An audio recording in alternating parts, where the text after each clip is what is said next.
Hi everyone, welcome to your PTE Plus all-in-one course online lessons. Now this is the part 2 introduction of PTE Reading, and we will be focusing on how to increase your effectiveness when you're preparing for the reading section of your exam. And we'll start by ensuring that you fully understand the key knowledge about PTE Reading.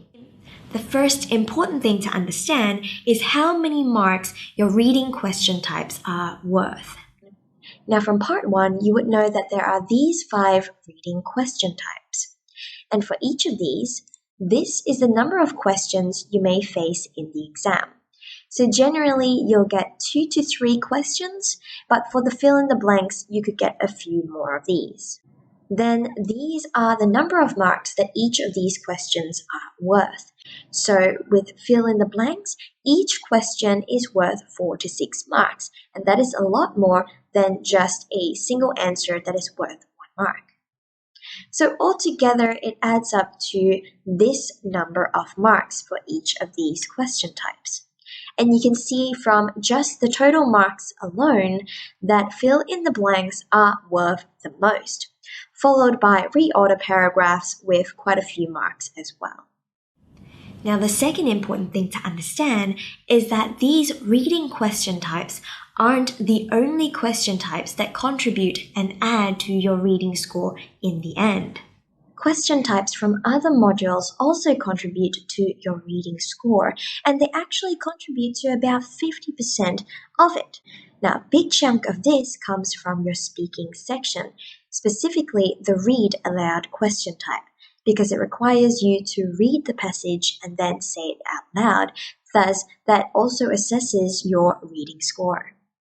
Now, another 5 to 10% comes from your listening section, especially from highlight correct summary and highlight incorrect words, because you'll need to listen and then also read the options before selecting the correct summary or the incorrect words. Finally, another 10% comes from your writing section, specifically from summarized written text, because again, you'll have to read the text before writing the summary. So you can see that all of these indirectly test your reading ability, and thus they contribute to quite a big portion of about 50% to your reading score.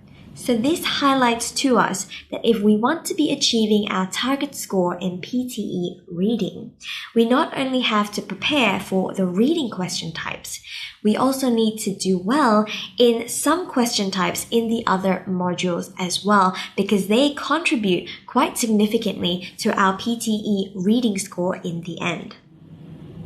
And one more thing to keep in mind, your reading question types also contribute to your other module scores as well. Your reading question types, specifically reading and writing fill in the blanks, contribute a small percentage to your writing score as well.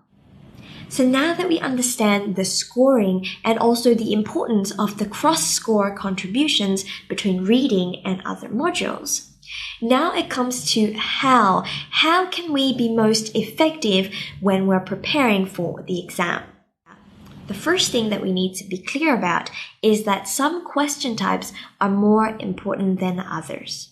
So we already saw the total number of marks that each question type is worth, and also how some of them contribute to your scores in other modules, such as the writing module as well.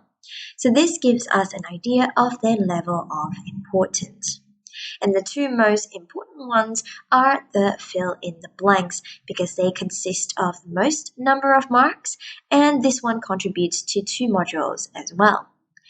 Then it's followed by reorder paragraph, because it still has quite a few marks. And then the last 2 are the multiple choice questions. So when it comes to how you should be spending your study time, you know that you need to allocate more time to the question types that are more important and worth more marks. Not only that, it also gives us a good idea of how we should be allocating our time in the reading section of the exam. Because we mentioned this in the part 1 introduction, which is that you get 1 timer for the entire reading section. So it is up to you to manage it and ensure that you complete your reading question types in that time given.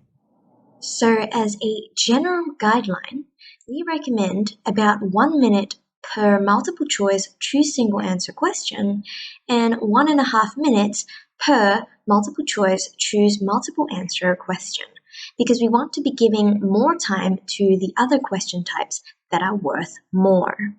So for reorder paragraphs, we recommend about 2 to 2.5 minutes per question. So if there are 4 paragraphs for you to reorder, then you'll be giving around 2 minutes. And if there are 5 paragraphs for you to reorder, then you would be using around 2.5 minutes. And for the fill in the blanks questions, generally we recommend about 30 seconds for each blank. So for example, in the reading and writing fill in the blanks, you might get about 4 to 6 blanks per question, and so that's about 2 to 3 minutes per question.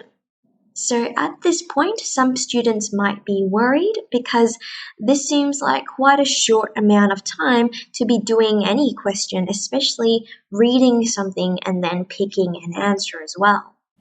So how do you start your learning? Now, to an extent, the reading section does require a stronger base in English, because you either see the word and you know it and you know the meaning, or you don't, right? And so that can often be a big challenge for many students. But with that said, there are still many techniques that you can use to help make it easier for you in the different reading question types. And they are all here in the Learn section of your all-in-one course under Reading.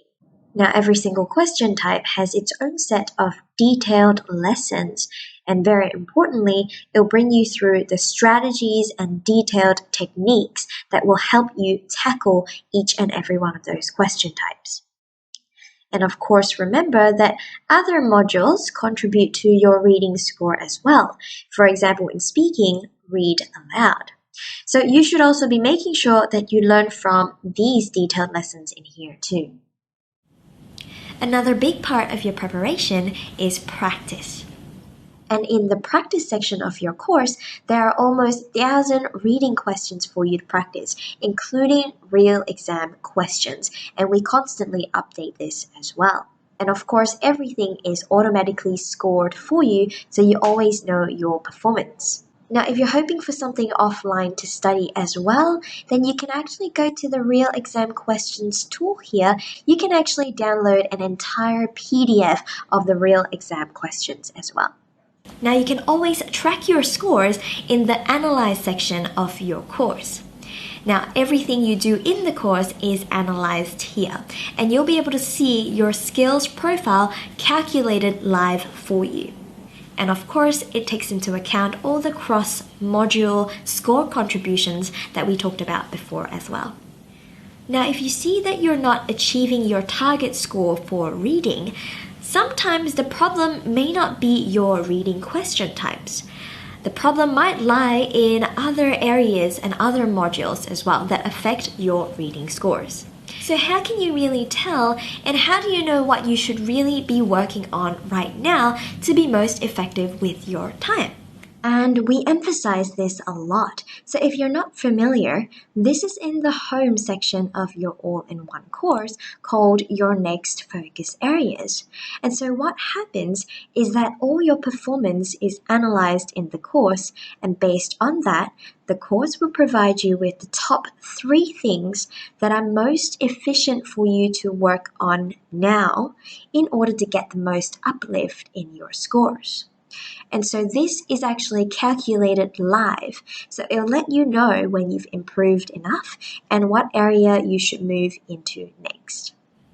So if you're new to the course and you have done the exam before, then definitely upload your score report into the course for it to start analyzing you first. Now, if you haven't done the exam before, then you're already on the right track by watching this video and also all the other videos in the Learn section of your course.